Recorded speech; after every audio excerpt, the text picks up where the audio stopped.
Сар шинийн тусгай хөтөлбөрийн ерөнхий ивент төлөвч сайн сайхныг санхүүжүүлнэ. Голомт банк.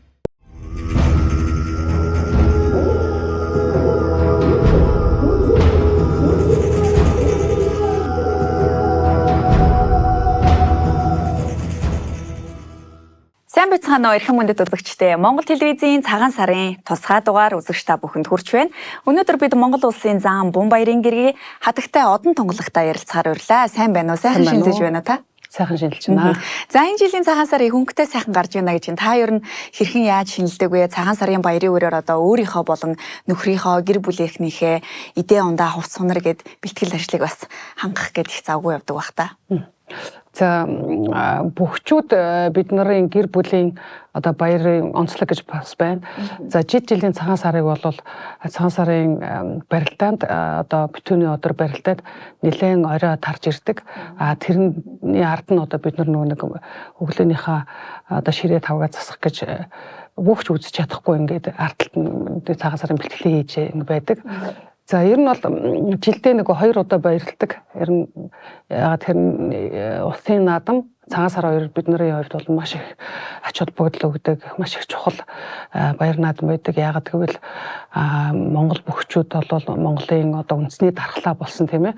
Одоо эр хүний одоо шинжийг агуулсан, хүч барыг харуулсан ийм одоо сайхан одоо хүмүүс байх хэвээр тэр утгаараа Монголынхаа өв соёлыг маш их түгээн дэлгэрүүлж одоо ёс жайг зан заншил тий бие зөв авч явахаас эхлүүлээд маш их юмд анхаардаг.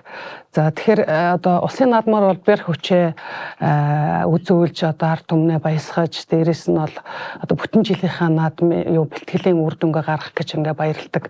Тэрийг бол догтлон хүлээдэг бол цагаан сараар бид нар бол нөгөө өв соёлоо ах дүү нартай нөгөө бүхийнхаа ёс чигийг одоо ойлгуулж таниулж үр хүүхдүүдтэй энэ цагаан сарын одоо баяр үндэсний одоо хамгийн чухал баяраа өв соёлд ёс уламжлалаа уламжлуулж одоо үйлдэлээр үзүүлэхээс гадна тийм ээ одоо тайлбарлаж ойлгуулж тийм ээ учир жанцангийн тайлбарлаж ингэж өнгөрөөдөг баяр учраас маш их ач холбогдол өгдөг.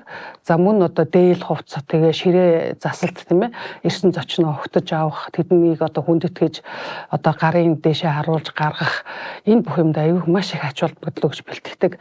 Зүгээр ингээд олон жилийн одоо цагаан сар наадмын ингээд баяруудаас харж хагаад одоо ялангуяа Монголын өв соёл ёс жайг тээж явдаг бидний гэр бүл бол маш их ачаалттай баяр болдог. Тэр хэмжээгээр маш их хүндэтгэлтэй. Тэр хэмжээгээр ингээд аюу хийх дуртай бахархалтай тийм баяр наадам болдог.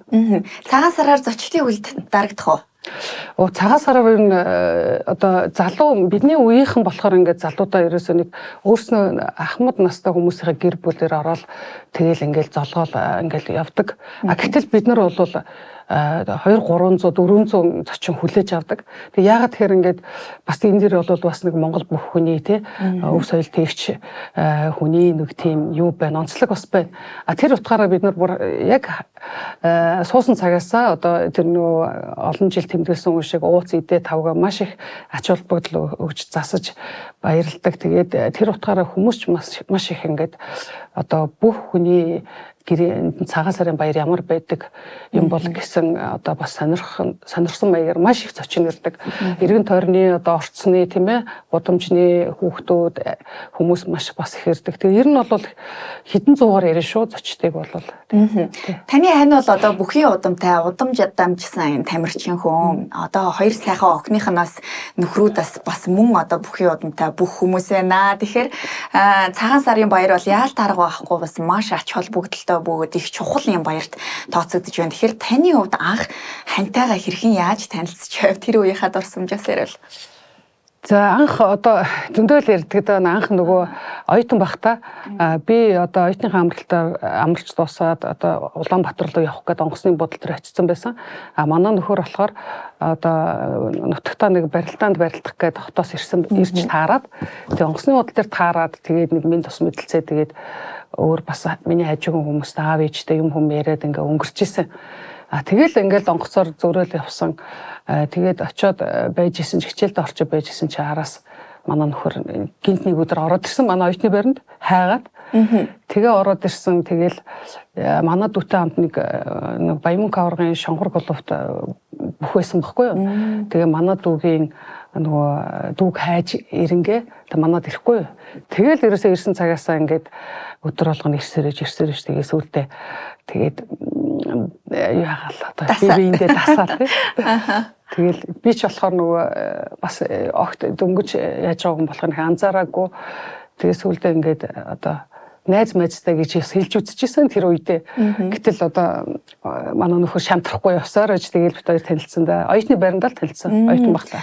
Таны хувьд одоо бүх хүнтэй гэр бүл болох гэж байна. Тамирчин хүнтэй амьдралаа холбож байна гэдгийг өөрийн эцэг ихтэй гэр бүлдээ хэлэхэд юу н яаж хүлээж авч ирсэн бэ? За манай ер нь бол манай удам манай ах トゥ нарт ээжийн аавын талын ах トゥ нарт маш их олон бөхчүүд байдаг. Манай гэр бол ер нь цагаан сарын барилдаан, усын наадмын барилдааныг одоо миний баг байхад бол арайдгаар ингэ сонсож үздэг байсан. Тэгэл ерөөсө тэрэндээ бүр ямар их эмоцтой сэтгэл хөдлөлтөй. Ягаад тэгэхээр манай нөгөө хүргэн ах бол Баянмөнх авраг. Тэгэл одоо маш их олон Баатар Жавнач ингээл маш олон хүмүүс барилддаг байсан бохоггүй. Артаг начин бас манай аавын төрлийнх. Тэгээд тэр олон хүн барилддаг болоод тэгдэг байсан юм шиг байгаа. Одоо ингэ сонсохно. Тэгээ маш их бүх үздэг. Тэгээд ер нь бол манай бас аавын хамаатны нэг ойдов гэдэг бүх бас аймгийн наадам төрүүлж исэн. Тэр үед л надад аягүй их бахархах сэтгэл төрөө бүх хүн гэдэг чи одоо ийм гоё ингээ олон түмний хүрээлүүлсэн ийм хүмүүсийн бахархлыг одоо хөдөлгсөн ийм хүмүүс байдсан бахта гэж тэр үеэс баг бахта хүүхд бахтаа мэдэрсэн л дээ. Тэгээд ингээд бүх хүн бол аягүй их сайхан одоо эр хүний бүх шинжээг агуулсан. Дээрсэн их хүчрхэг тийм хүмүүс байдаг гэдгийг бол нэг ахуй орчноосоо тий ах トゥ нар дотроос мэдэрсэн байсан л та. Тэгээд нөгөө бүх нөхөртөөгөө танилцаад ингээ явж байхад бол бас эхэндээ нөгөө нэг анзаарахгүйсэн сүүлдээ бас нэг бүх хүн гэдэг утгаар нь бас хүндэтгэлтэй хандаад эрэхт нь бас нөгөө цай хоол хийж өгөөл тий хувц сунрыг бас дээш нь тавиад ингэдэг байсан. Тэгээд тэр нь бас манай нөхөрт их таалагдсан юм шиг байгаа. Энэ бас ямар ч байсан ингээд урагцын моёд хүчтэй юм байна, хоол хийчтэй юм байна гэж бодсон гэсэн. Тий. Тэгж хоёр анх танилцчихсан. Тэгээд бүхийн амьдралын нөгөө нэг хүндлэл ёс журмыг жоохон ч гэсэн гадралдаг учраас бас тэр бас манай нөхөрт нөлөөлсөн баха. Тий. Таасаа хэллээ. Эрэхт нь ингээл арай илүү бас хүндлэн дээдлээд бүх хүн бол эр хүний бүх сайхан шинж юмнуудыг ингээд ийм агуулсан байдаг учраас сэтгэл дотроо хэдийнэ ийм хүндлэл ихсэн байсан гэдэг чинь. Ер нь бүх хүний гэрээ байх нь юугаараа онцлогтой ялгаатай юм бэ? Ягаад тэгэхээр одоо соёлын өвийг бас тээж яваа юм чухал хүмүүс болж байна. Монгол 93 наадам бол дэлхийд ганцхан байдаг. Энэ дотроо Монгол бүх бол бас дэлхийд ганцхан. Тэгэхээр яг бүх хүний гэргийн хувьд арай илүү бусдаас одоо үүрэг хариуцлагатай ачаалалтай ч юм уу ядаж нийгэм дэслэх байр суурьны хувьд бас нэр хүндээ өндөр дөргөж авч явах ч юм уу тийм ээ ийм ер нь ялгаа онцлогуд байдаг болов уу? Байлгүй байх маш их ялгаатай. Ингийн одоо найз нөхдөд харж байхад ерөөсөө өөрөөр амьдраад байгаа байхгүй юу?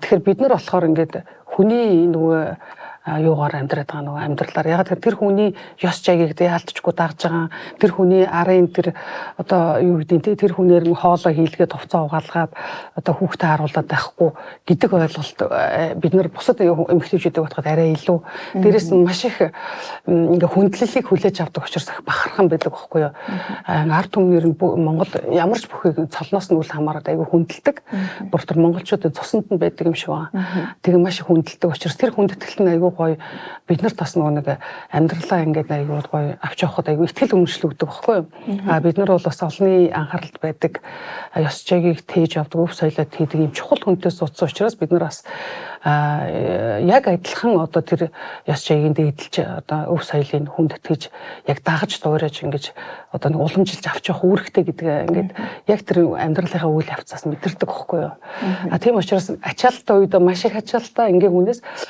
баяр жаргалтай үед маш их баяр жаргалтай гоё ард түмнийхээ хайр хүндэтгэл хүлээдэг ийм сайхан гэр бүлүүд байдаг хөгчүүд. Сар шинийн тусгай хөтөлбөрийн хамтрагч үн цэнийг бүтээгч Ivy Residence. Одоо таны хувьд хамгийн баяр жаргалтай нөхрөөрөө бахархаж байсан тэр сайхан дурсамж юу юу бодогдож байна эргээс хандхад. За яг манай нөхрийн хувьд бол бөхчүүдийн хүрээнд ч ярьдаг л да. Ер нь бол осчуудагта даруухан их хүндлэлтэй, ах захтай хүндлэлтэй гэж ярьдаг. Тэр нь бол амьдрал дээр ч гэсэн яг харагддаг. Тэг аав ээж маш их асарна, багш нараа маш их хүндлэн. Одоо хүртэл одоо баянаа аврагыг бол баг хүүхдүүдийн адилхан ингээд хүндэлж ингэж асарч ингэж тааглаж явдаг. Тийм их хүндлэлтэй. Тэгээд ер нь бол тэр хэмжээгээрээ бас гэр бүлдээ айгүй хүндлэлтэй. Эхнэр хүүхдтэй бол айгүй хайртай ингээд босод хүмүүсээс их ялгаатай харагддаг. Манай нөхөр би тэгээд тэрийг үндсэн нөгөө эцэг эхийн суур хүмүүжил хөдөө өссөн нөгөө нэг юм сайхан юм одоо хөдөөний нөгөө нэг эвдрээгүй зантайгаа учраас зантай учраас л одоо нэг яс чайг мэддэг учраас их сайхан гэр бүлтэй ч гэсэн багш нартай аав ээж зах нартай хүндэтэлтэй ханддаг хүмүүс байдаг гэж нөхрөөрөө төсөөлдөг шүү бөхчүүдийг тийм. Тэгээд ер нь бол юу баяр жаргалтай үе зөндөө багуу ерөөсө наадан барилдаан болгон дээр баяр жаргалтай мэдээж хамгийн их баяр жаргалтай юм болохоор мэдээж хамгийн том цол одоогоор нөгөө Монгол улсын заан цол авсан үйл явдал маш их одоо баярлал тууштай байсан. Өмнө нь бол ингээл гимтэж бэртэл тэгэл нөгөө нэг өмнөх жилүүдэд нь ингээл доогуур даванд ч юм уу тэгэл 4-5-ын даванд ингээд өдөг шараад бүр нэг яана одоо ингэж байгаа дөрөөсөө тэр нөгөө хөссөн цалаа авч чадахгүй болчвол яана л гэсэн юм бодож хэмзгэлдэг байсан. Тэгээд яг хоо манай нөхрийн хувьд бол 6 удаа шүүгэрсэн. Тэгээд начингаа бол 4-5 удаа батлаа. Тэгээд заан цолон төрөндөг бол бас нэлээд амжилттай явсан гэд бөхчүүдийн тоонд орно л та. Тэгээд нөхрийнхөө тэр их хүчтэй бяртаа тэгж мөхийнхөө төлөө ингээд нэг ч заалны барилдаан алгасдаггүй барилддаг энэ их зан чанарт нь аягүй хүндэтгэлтэй ханддаг. Тэгээд ер нь бол наадмаас гадна маш их олон заалны ойн барилдаануудад төрүүлж исэн. Тэгэхээр нөхрийнхөө бол би ер нь маш их цолондоо дүүрэн барилцсан гэж боддог. Тэгэхээр ер нь тамирчин хүний хувьд одоо альва цолонд хүрэх тэмцээн уралдаанд төрүүлэх тийм ээ энэ бол одоо зорилго байдаг.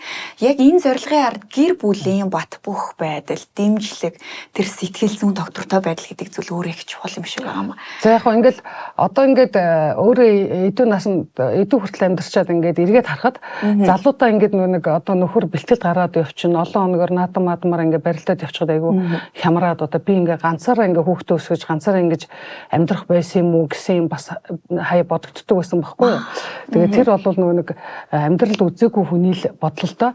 Одоо ингээд амьдралдаа туулаад гарсан дараа харахад тэр бол бас л ингээд амьдралынхаа нөгөө үйл явдлыг түүхийг бүтээж байгаа юм үйл цаг хугацаа учраас ингээд явж явах хэрэгтэй байсан юм билээ. Үзэл хэвээр байсан юм билээ. Явж тэгжээж энэ алдар цолын түүхийг бүтээж үлдээх байсан юм билээ.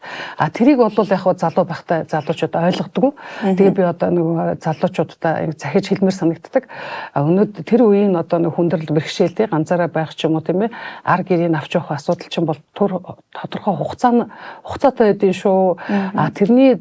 Тэрийг төвчээд гарах юм бол цаана өшөө аз жаргал амжилт бүтээл тий алдар гавья хүндлэл их эрдэн шүү гэдгийг одоо ялангуяа залуу бөхчүүдийнхаа эхнэрүүд хэлмээр санагддаг. Тий. Эргээд харахад та ер нь хамгийн хүнд хэцүү ч юм уу их шантарж исэн тийм үе ер нь юу байсан бэ? Бас ямар шалтгаанаас болж ер нь тэгж исэн бэ? Гэхдээ яг ингэж бодохоор одоо би надад тийм шантартал тэгж одоо намайг ингэж байдалд оруулж байгаагүй гэж боддیں۔ Манай нөхөр. Ягаад тэр нь өөрөө юм хүнштэй их дөлгөөн тайван их одоо хүмүүсийн хэлдгээр ямар ч нэг хатуу ширүүн зангүй хүн байхгүй юу.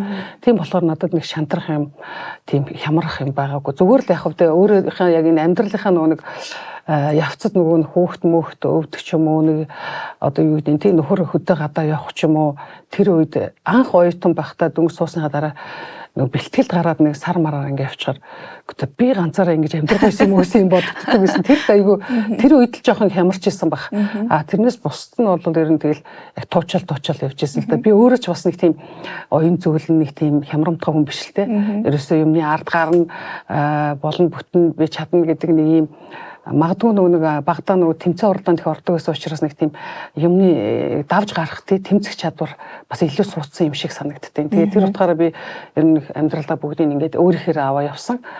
Манай нөхөр ч гэсэн тэрийг маань хүлээн зөвшөөрөөд манай нөхөр бол ерөөсөө барилддаг одоо бэлтгэлээ хийдэг ажилдаа. Би бол одоо тэр хүнийг амраадаг, хоолыг хийж өгдөг, хувцас нугаадаг.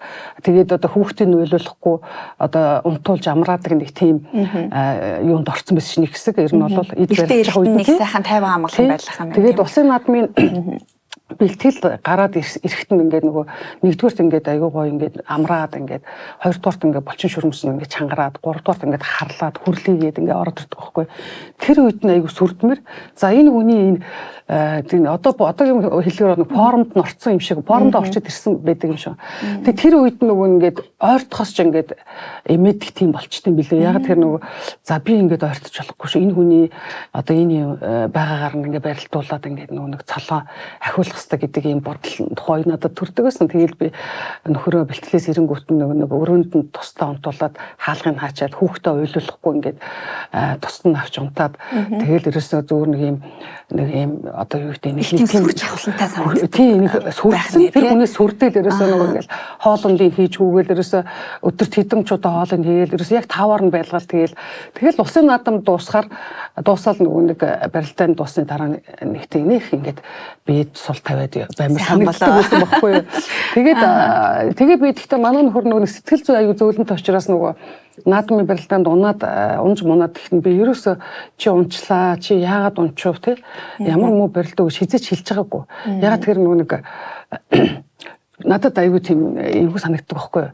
Би өөрөө тэр хүнийг би барилдаж үзээгүй, тэр хүчийг гаргаж үзээгүй, ямар хүндрэл байсныг, тэгээд ямар хурд товсгой байсныг нөгөө хүн ямар байсныг би мэдэхгүй байсааш хүний одоо юу гэдэг алдаа өнөг шүмжлэхгүй тэгвэл эмзэглэж байх гэд би аюу хичээдэг байсан. Тэн дээр ерөөсөө дуурдаг байсан. Тэгээ би тэрийгээ яаж мэдсэн бэ гэхээр манай найз нөхөд болохоор манай нөхөр ийм их хийгээд унчлаа. Чи ягаа унчив гэдэг ингэхээр би тэндээс яана нөхөрнөх эмзэглэж байгаа байхтай гэж боддог байсан учраас нөхөрөөсөө ерөөсөө тэгж чи юм уу байлаа, сайн байлаа гэж ерөөсөө хэлдэггүй. Бүх юм барилдаанд нь ягаа унчивч гэж асуудгүй. Тэгээ өөрөө ч бас их имэдэг байсан. Тэгчүүл бас ингээд хямарч холуу дараачихаа барилдаан дээр одоо бүр ингээд намайг одоо ингэчүүл надад санаа зовоод шүүмүү барилдчих юм болов гэд. Ерөөсөө тэрийг юу ч болоог юм шиг тоохгүй ингээд өнгөрдөг байсан. Энэ бол бас нэг талаараа дэмжлэг тий. Ямар ч үе таныхаа хажууд бат цогсноо. Унсан ч давсан ч миний хань шүү дээ гэж одоо тэр дээдлэх хайрлах сэтгэл бол бас үүгээр илэрч исэн юм болоо да гэж сайхан санагдаж сонсогдож байна. Тэгээ та хэллээ миний хань бол их зөөлхөн хүн. А би бол бас баргийн юмд нугарч хуурахгүй хөөн гэж. Тэгэхээр ер нь амьдралд энэ хань ижил болж хамтдаа амьдралыг туулахад арга бэлэг шиг ингэж хослох нь их чухал юм болоо да. Нэг ингэж нөхөж байдаг ийм харилцаа юм болов. Ер нь бол манай ахмад үеийн хүмүүс хэлдэг шүү дээ. Ер нь бол бурхан цаанаасаа ингээд зөөлөн хатуу иргэн нийлүүлдэгэ гэж. Тэгэхгүй хоёр хатуу бол одоо дэсэхгүй тий. Хоёр зөөлөн хүн бол бас ингээд амьдрал нь явахгүй ч гэдэм үү тий. Тийм яриа байдаг тий. А тэр шиг одоо би болохоор ингээд хар багасаа ингээд нэг юм иршүүд ингээд одоо юу гэдэг тий битаас нь тийм дайчин тэмцээнд ерөөсө бүх ангийнхаа тэмцээн уралдаан сургуулийнхаа юмдаг төлөөлж оролцдог юм нэг тийм жоохон идэвхтэй тэмцэгч юм шартаа хөвгт байсан бохоггүй юу. А манай нөхөр болохоор их зөөлхөн. Тэгээ бит хоёр яг ингээд нэг арга бэлгэн таарсан юм уу айгу тийм амар тайван ингээд гэр бүл манай хүүхдүүд хүртэл одоо тийм шөрүүн дөрөн тий ингээд ууралж хэрэлцэн хүмүүсийг харахаар ингээд айгаа чичрэд идэг. А ээж аав нь тийм биш учраас тэгэхээр одоо нэг арга бэлгэрэл бит хоёр очирсан юм шиг байгаа юм бас тийм учрах хэвээр хүмүүс учирсан гэдэг шиг учирсан болов гэж боддог л доо. Тэгээ ер нь яг ингээд хайны ижлийнхаа ингээд байгаа байдлыг харахад ингээд миний ээж аавд бүр ингээд бараг л одоо тэгж хэлэх юм жаашаа ер нь ээж ааваасаа илүү ах эгчээсээ илүү миний аав ээжтэй их чахыг хүндэлдэхэд би үнэхээр одоо ямар мундаг хүмүүжил бэ ямар мундаг ухаан бэ л гэж боддог байхгүй. Би өөрөө нөгөө тийм хэмжээнд биш ингээд өөрийнхөө ингээд задгаан ингээд халиг цалгаад ингээд өссөн шиг байгаа. Тэнгүүт манай нөхөр бол ерөөсөө юм алдахгүй, ёс алдахгүй, хүндлэл алдахгүй, хүнд одоо юу гэдэг хатуу хөтөө хамаагүй хэлэхгүй их тийм хүмүүжлтэй бас. Сар шиний тусгай хөтөлбөрийн хамтрагч Төмний зулгах баяр бидний цагаан сан Coca-Cola. Гэтэ эргээд ингээ харахад миний нөхөр их зөөлөн дүлгөөхөн хүн гэж байгаа боловч та бас нөхрөөсөө их суралцаж нөхрийнхөө сүр хүчинд тэр сайхан амар амгалан байдалд нь бас сэтгэл тайван сайхан амьдарч байна гэж хэлж болохоор санагдаж байна. Тэгээ намайг нөгөө манай ах дүү нар ингэж хэлсэн. За манай одон тунгалагч ерөөсөө нэг өөрөө айгүй тийм хурц шулуухан шудраг хэлдэг. Тэгсэн чинь дээрээс нь хуулийн сургуульд орчлоо. Одоо энэ ч бол одоо бид нарыг гэсэн хуухлах юм байна да гэж ярьжсэн байхгүй юу. Тэгсэн чинь би нөхөртөө суугаад хүүхд гаргаад гэртээ очисон чинь манай ах дүү нар ингээд ирэхгүй юу. Тэгснээр намайг ингээд хүүхдээ хөхүүлээ сууж байгааг харчаад үгүй манай энэ тунгаа ингээд ийм ингэж өөрчлөгдөх гэж хүн ингээ хүүхд гарахаараа ийм өөр болчт юм уу гэж ярьжсэн. Тэгээд ер нь бол яг чиний хэлдгээр бол би бол ингээд нэг яг амьдрал дээр ингээд солигдсон бэлээ. Манай нөхөр ингээд айгүй зөвлөн үг дуурдгүй юм байсан. Гэтэл би бол айгүй ингээд бүх юмыг би ярина, би хэлнэ тийм юм байсан. Одоо болохоор манай нөхөр жоохон ингээд үг хэлэх гээд би болохоор ингээд аль болох ингээд дугаа олчих гээд нэг. Тэгэхээр ингээд юу яд юм шиг байлаа. Би нөгөө ууссан байна гэж би харсан. Би одоо өөрийнхөө гэрийнхний төрсэн их ах нарынхаа харилцааг ингээд харилцаа хандлагыг харчаад өөрийгөө харахаар би маш их одоо төлөвшсөн ч гэдэм үү нөхрөө дагаад уусаад нэг юм хүлээцтэй юм тайван болсон байдیں۔ Их сайхан ямаа сонсож байхадаас их сайхан бахархамаар санагдаж байна. Одоо таны хувьд нөхрийгөө цол нэмэх тэр зүлэг ногоон дивжин дээр барилдаж ир бира харуулж явах үед ер нь хамгийн их бахархдаг байх гэж бодож байна. Эргээд бас бодоход одоо хамгийн их сайхан одоо нүдэнд чинь ингээд нэг төсөөлөл үлдсэн ч юм уу тэр үеийн дүр зураг хизээч хуучирдгүй ийм сайхан дурсамжаасаа хуваалцал. Тий. Монгол одоо үндэсний одоо тархлааг, үндэсний өв соёлыг тээж байгаа хүмүүс бол 93 наадмыг одоо ингээд хөгжүүлж байгаа бүх одоо уяач тий хурдан морины унаач тэгээд сур харвааны энэ хүмүүс чинь Монгол одоо урлаг соёлын хүмүүс чинь бүгдээрээ Монголын энэ Монгол гэдэг энэ тархлаа бахархлыг авч явж байгаа шүү дээ. Тэгэхээр за юуны хувьд болохоор нөхрийнхөө хувьд болохоор маш их бахархдаг. Ягаад гэвэл би хааны хувьд ч гэсэн айгүй сайхан том биетэй харамтаа тэгээд айгүй гоё хөгжсөн бие бэлдэр. Үнэхээр одоо тухайн үеийнхнээс үнэхээр онцгой гоё бие хаатай тийм хөдөлмөрч хүн байсан. Тийм болохоор айгүй бахархдаг, бас залуудаа харамлдаг, харддаг байлаа. Бас тэгээд ягаад гэвэл аргагүй нэг Монголын сайхан залуутай үнэхээр одоо Монгол дийл хувцас өмсгөр үнэхээр хосгүй тийм харамлахгүй байхын аргагүй тийм хардахгүй байхын аргагүй тийм сайхан залуу байсан л да. Тийм болохоор би бас хайрлаж харамлаж ингэж бахархаж тий ингээд явдаг байсан. Тэгтэл тэр үед чинь бас тэгээд залуу байхад чинь бас тэгэл тийм сайхан залууг одоо харахгүй эмэгтэй хүн гэж бас байхгүй шүү дээ. Тийм болохоор бас эмэгтэйчүүд ингээд харна, зарим нэг нь ярина, тэнгүүт нь би бас жоохон хардан тий. Тэгэл одоо заавал нөгөө нэг юу яаж байгаа асууж байцээж нэг өөрийнхөө сансанд хурж иж нэг дуустал сэтгэл амардаг юм байла залуудаа. Тэгээ одоо ботхоор би боддог л да. Үнэхээр сайхан турсан сайхан залууг тий нүдтэй хүн болгоно харах эрхтэй байсан байгаа байхгүй юу. Тэгтэн би одоо ингээд бас тодорхой хэмжээгээр нэг эрхэнд нь халдаж хязгаарлаж яснаа бодохоо би одоо айгүй ингээд өөрөө болохоо нэг юу яадаг гимшдэг дотор бас юу яадаг байхгүй юу. За би ч залуу ээжтэй тэр үедээ би энэ хүнийг бас эрхийн их зурсч ийждэл гэж боддтой. Одоо бодохоор тэгээд нөгөө залуу бөхчүүдийнхаа гэр бүлд хэлдэг байхгүй юу. За тэр үнэхээр бид нар Монголын сайхан одоо бахархам сайхан нүд дүүрэн одоо ийм сайхан залуучуудаа суудсан юм чинь одоо тэр хүмүүс харахаас яа тэгэхээр одоо тааруулаад явдаг явж өстой хитрхи одоо хардаж болохгүй хитрхи одоо задгаа тавьж болохгүй сул тавьж болохгүй. Ягаад тэгэхээр тэр бүх хүн чинь бас нөгөө нэг бие зүг авчих хэвээр шүү дээ. Тэгэхгүй бол одоо ялангуяа энэ сошиал хөгжсөн үед чинь бол зүгээр атгах гişг болгонд нь одоо шүүмжилдэг болсон. Тэгэхээр нэгэн л Монголын бүхий ертөнцийг сонгоод тий бүхий галтгаараа орсон л бол тэр ёс жаягийн тэр одоо хүндлэлийн тэр бие авч явах ёс журмын авч явах хэвээр дааж явах хэвээр гэдгийг л одоо энэ залуучуудтай хэлдэг. Тэгээд яг бид нар нөгөө өөрснөө бас дайраад гарсан болохоор нөгөө дайраагүй байгаа залуучуудаа тэр болгоныг ингээ ойлгуулад нөгөө нэг эмгтэн ч гэсэн одоо ийм байд юм байна гэх гоё амт тайван байгаа. Эрэгтэй ч гэсэн эхнэрээ хүндлээд ингээ явахаар ингээ хойноо ингээ тий одоо бидний насандаар ирэхээр айгүй бахархам одоо юунаас санаа зовхгүй тий гэр бүлээрээ бахархсан амжилтаараа бахархсан ийм дурсамж үлддэг юм аа. Тийм учраас залуучууд та нар ингээ аль болох бие зүг авч яваад хүндэлтэй бие биендээ хандж байгаараа гэсэн ийм өгнүүдийг бас хэлдэг. Одоо тэгэхээр энэ харилцааны жор бас байна тий ямар үед нь яаж тааруулах уу гэд эргээд та бодоход бас ингээл энэ дээрээ би нэг жоохон алдсан байна да энэ хэсэг дээр би их сайн байсан байна да гэдгийг та бол ингээд сая товчхондоо ярьлаа л да. Гэхдээ бас энэ нэг дахиад нэг нууц жор байна. Зөвхөн та хоёрын одоо харилцааны дунд байдаг бие бинийгээ бүр үнэхээр одоо харцаараа ойлголцдог гэдэг шиг тийм сайхан бас харилцаа холбоо байдаг бах та.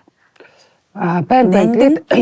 Би бол ингээд өөрөө нөгөө бүх ах トゥ утай тэр хүмүүсийг хүндлэх ёстой гэдгийг ойлгоцсон байсан учраас би юу ч мэддэггүй хүмүүсийн хажууд бол суусан цагаасаа л эхлээд тэр ёс жагийн дагаж хүндлэж одоо тийм эдээ цайныхаа дээжийг өгөх тийм ээ хувцсын дээшээ тавих малгай толгойг нь одоо өндөрт өргөх тийм ингээд одоо хэмэрлэг явуулах тал дээр нь би бол анханасаа ингээд хичээж ирсэн юм шиг байгаа. За тэгээд тийм болохоор нэг манай нөхөр ч гэсэн тэнд аягүй хүндэтгэлтэй ханддаг. Тэгээд ер нь бол одоо яалтчгүй хүмүүс ингэдэж шүү дээ бөхчүүдийг өв соёл тээж явдаг гэдэг яг тэр өв соёлыг тээж явах ингээд яг гүйцэтгэл нь бол эхнэрүүд хийдэг байхгүй юу тэр хүний ямар дээл өмсөх үү ямар малгай өмсөх үү яаж одоо ингээд хүмүүстэй биеийн зөв авч явах уу тийм ээ юу хэрэглүүлэх үү гэдэг ингээд энэ бүгд чинь бидний нуруунд дээр бидний ингээд толгой тархин дотор бодостой өгдөн шүү дээ тэгэл тэр болгон дээр чинь одоо эхнэрүүд одоо юу хичээж явдаг ардталтаа хүмүүс ингээд бөхчүүдийг аюу гоё ингээд байна өстой гоё залуу байна гоё харагдаж байна гэдэг тэр гоё байх нөхцөлийг ерөөсөө тэр эхнэр бас бүрдүүлдэг. За эхнэр хэрвээ тэгж анхаардаг бол эр хүн чинь бас нэг юм сул задгаа штэ тэгээд өөрөөр юу ч байсан таарснаа хүмүүсээ явдаг ч юм уу тэр болгоныг зохицуулж ийж бас тэгж бахархлыг төрүүлж хүндлэлийг одоо автын болов гэж боддог штэ. Бөхчүүдийн хувьд дээл үндэсний хувцас одоо маш чухал. За тэгээд мөн одоо тухайн жилийн өнгөтэй яваа сайхан бөхчүүдийн өмссөн тэр дээлний өнгө тухайн жилийн тренд байдаг ч юм уу тий. Тэгэхээр танай гэр бүл үндэсний хувцас дээлэн дээрээ хэр их ач холбогдол өгдөг вэ? Одоо өнгөний сонголт ч юм уу ер нь дээлээ сонгохдоо ер нь яаж сонгодог вэ? Ер нь яг энгийн хүмүүс бол нөгөө нэг өнгө дизайн сонгодог хүмүүсээр сонгуулдаг баг. Бид нар болохоор нэг ламаас асууна. Ламаас асууна. Тэгээд ер нь бол би нэг жил нэг ногоон дээл өмсгсөн байхгүй юу. Тэгсэн чинь тэр нэг лам гэсэн ер нь ногоон өнгөөр дээл өмсч болохгүй. Яагаад тэгэхээр дивжиний өнгөтэй. Тэгэхээр дивжин тэр чинь нөгөө барилддаг. Тэгээд ундаг учраас тэр бас их нөгөө барилданд нөлөөлнө гэж ярьжсэн. Тэр цагаас хойш би нэг ногоон дээл өмсөхөө байсан. Тэгээд ер нь бол дээлний өнгөг бол лам хараас асууна. Тухайн жилийн өнгийг бас лам хараас асууж ижил хийж өгдөг. Зүгээр нэг таарснаа аваад хийдгүү. Нэгдүгээр хоёрдугаар болохоор юу яана тэр бөхчүүд ламнар голцоо нөгөө улаан юм уу улаан шар дээл өмсдөлтэй тэрний ягаад тэр нөгөө нэг ер нь бол ингэж ярьдэн шүү дээ бүх лам хоёр бол ингээд маш их гэгэрсэн хүмүүс байдаг гэдэг. Ламнар болохоор бясалгаад ингээд гэгэрсэн байдаг.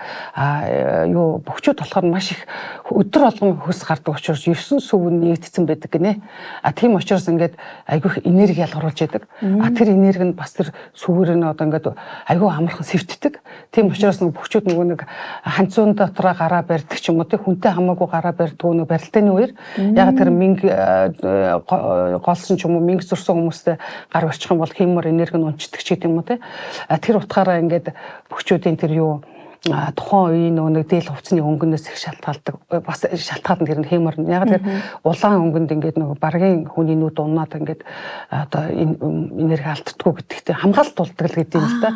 Тэр утгаараа ингээд та нар анзаарсан бол бөхчүүд ихэн голцоо улаан улбар шар дээл өмсөж байгаа. Яг уу ингээд залуу бөхчүүд зөвөр магадгүй тэр лам мамаас асууд юм өнгө дизайн тодорхойлт хүнээс асууд юм аашаа янз бүрийн өнгөний дээл өмссөн л байдээ. Бид нар бол ялангуяа голдуу тэр улбар өнгийг одоо тийм гэрэлтэй нарны өнгө рүү хандсан тийм өнгүүдийг өмсгдөг.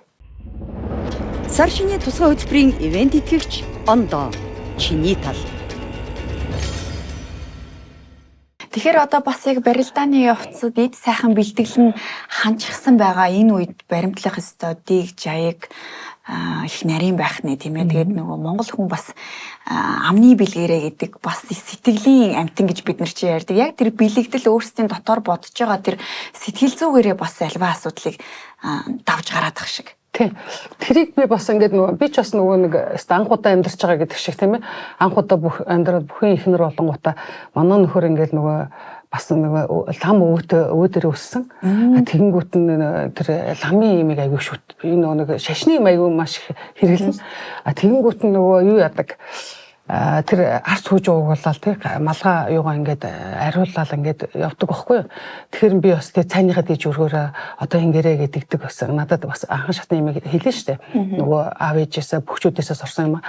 Тэгтэн би за одоо анхандаа за одоо нэг арцаар ингээд утчаар л одоо сайн барилдаад өвчдөг тэгэхгүй болохоор унцдаг ч юу яах вэ гэсэн боддог байсан бас. Тэгээд ингээ амьдралын явцад ингээд одоо яг ингээд өөрөө туулаад ингээд ирсэн чинь яалтчгүй тэр шашин шүтлэгч нь одоо хий хоосон юм биш. Тэр эцсийн нөгөө энергитэй холбоотой ерөөсө хүний энерги ирч хүчийг ингээд алдуулахгүй байх нь одоо тэр Монгол ёс чаяг юм байна. Тэрийг ерөөсө Монгол ёс чаягаар ингээд нөгөө нэг нотолцсон юм байна. Нөгөө илэрхийлсэн байна гэж ойлгосон. Тийм учраас Монгол ёс чаягийн дотор одоо хүнийг одоо хамаагүй хүнтэй барилдах үедээ гар барьж болохгүй, хамаагүй хүнтэй одоо юм ярьж болохгүй, муудалж болохгүй, одоо хамаагүй газар унтаж хэвтэж болохгүй ч гэдэм үү те. Хамаагүй юм идэж ууж болохгүй гэдэг чинь ерөөсөө тэр уламжлаад ирсэн ёс чаяг юм билээ л дээ. Тэр нь болохоор тэр шашин холбоотой. Тэгэхээр одоо шашны тэр зан үйл бол ялангуяа бөхчүүдэд одоо залуу бөхчүүдэд тэдний эхнэр нь хэлэхэд үнэн байдгийн шүү. Тэрийг болгонхээр одоо тэр хүний хүч бэр энерги тэр од гаргасан мөнгөтэй юу гэдэг тэр бүх юм нөлөөлдөг шүү. Тийм болохоор одоо тэрийг бас айгүй анхаарч ямаар юм байл. Анхаарч явах хэрэгтэй шүү гэдгийг бас хэлмээр санагдаж байна л да. Маш чухал. Тэр зам мөрөө тэгшитгэх, зам мөрөө зөв байлгах гэдэг зүйл их чухал болж таарж байна тийм ээ. Тийм маш чухал. Ер нь бол яг одоо хүн ингээл маш сайхан бэлтгэл хийгээд маш сайхан ингээл амраал яг барилдах гэж бэлэн болоод ирсэн байж тал тэр хооронд нэг хүнтэй одоо муудалцдаг ч юм уу, тэр хооронд нэг хүний магадгүй нэг малгай аваад өмсчих ч юм уу тий. Малгайгийн нэг хүн аваад өмсчих юм уу. Тэр жижигхэн үйлдэлийн үйлдэлийн дүнгээр л бас тодорхой хэмжээний тэр хүний зам бүр нь өөрчлөлттэй тий. Магадгүй одоо ингээд шууд цолон төрөхжсэн бол магадгүй тэр дээл малгай хувцас сольсноос болоод нэг тэр жилдээ одоо цолон төрөх даваандаа хүрэхгүй ондог ч юм уу. Тийм юм байдсан байна гэдгийг би бол амьдралаараа ингээд мэдэрсэн учраас тэрэнд би бол итгэдэг болсон тий. Тэгэхээр залуучуудыг ч гэсэн тэрэнд бас ингээд итгэж хичээж яваараа нэг л одоо тэр хэмэр лундаа тэр хүч барыг үзүүлдэг юмдаа одоо ганцхан одоо бэлтгэл хийгээд ганцхан одоо бие бэлтгэхээс гадна тийм ээ тэр сэтгэл санаа тэр энерги ирч хүч тэр ёс чаяга бүх юм ингээд дагаж иж тэр бүм цогцолж иж тэр амжилт гаргадیں۔ Шүү гэдгийг бас хэлмээр санагддаг. За ер нь хоёулангийн ярилцах цаг хугацаа бас дуусах төгсөж байна. Таныг би ярилцлагынхаа төгсгөлд бас хоёр сайхан охиныхоо тухай, хүрэгжүүлийнхаа тухай бас яриасаа гэж хүсэж байна. Одоо хоёр хүргэн нь бол хоёулаа бүхий удамтай, нэг хүргэн нь бол одоо эд сайхан бас барилдаж яваа олон түмний хайр хүндэтгэлийг хүлээсэн бас заан залтай хүн. Тэгэхээр хүрэгчүүдийнхаа бас зам мөр энэ тамирчных нь карьерт бас аав ээжийн хувьд ер нь ямар зөвлөгөө, тусалцаа дэмжлэгийг яаж үзүүлдэг вэ? За манай охтууд бол бүх хүнтэй суусан. Тэгээд яалтчгүй ингээд тэр нөгөө тал нь ч гэсэн бүх хүүхдүүд учраас ер нь бүхөөр их бахархдаг бас тэр ёс чаягаар нь тэр бүхий ертөнцөөр амьдарч байгаа учраас илүү бүхтэй ойрхон хүнтэй сууя гэж боддtiin үү. Залуучууд ямар ч байсан тэгэл тоон дотроосоо нэг олоод тавцсан байгаа байхгүй юу. Тэгээд манай хоёр хүрхэн хоёлаа барилдаг нэгэн сумаар барилдаж байгаад одоо хоёр хүү гарлаа. Одоо хүүхдүүдэд бодохгүй болохгүй гэдээ аав нь аваад ирсэн.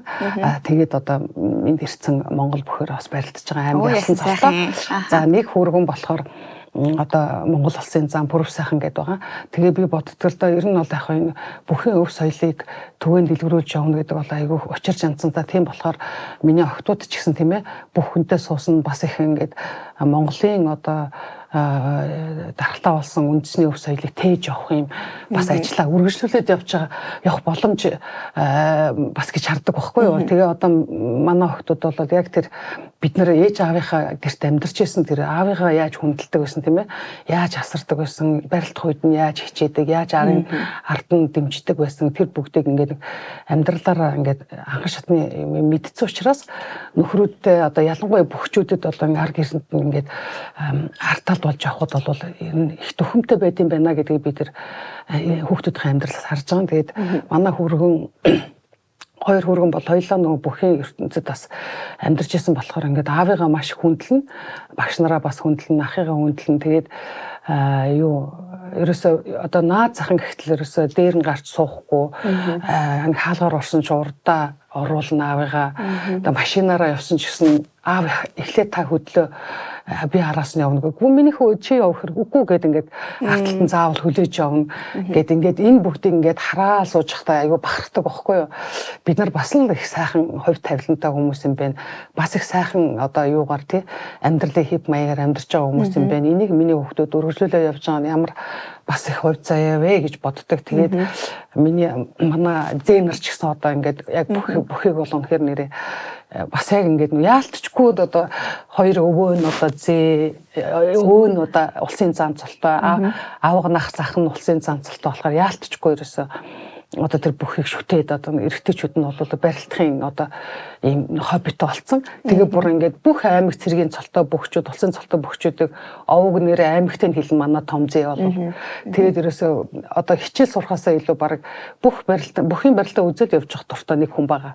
Тэгэхээр ерөөсөө энэ бол ингээд бид нар тэрийг ингээд би тэрийг айгу бахархтал да. Хүүхд ингээд хичээл эрдэм сурах нь чухал боловч тийм ээ.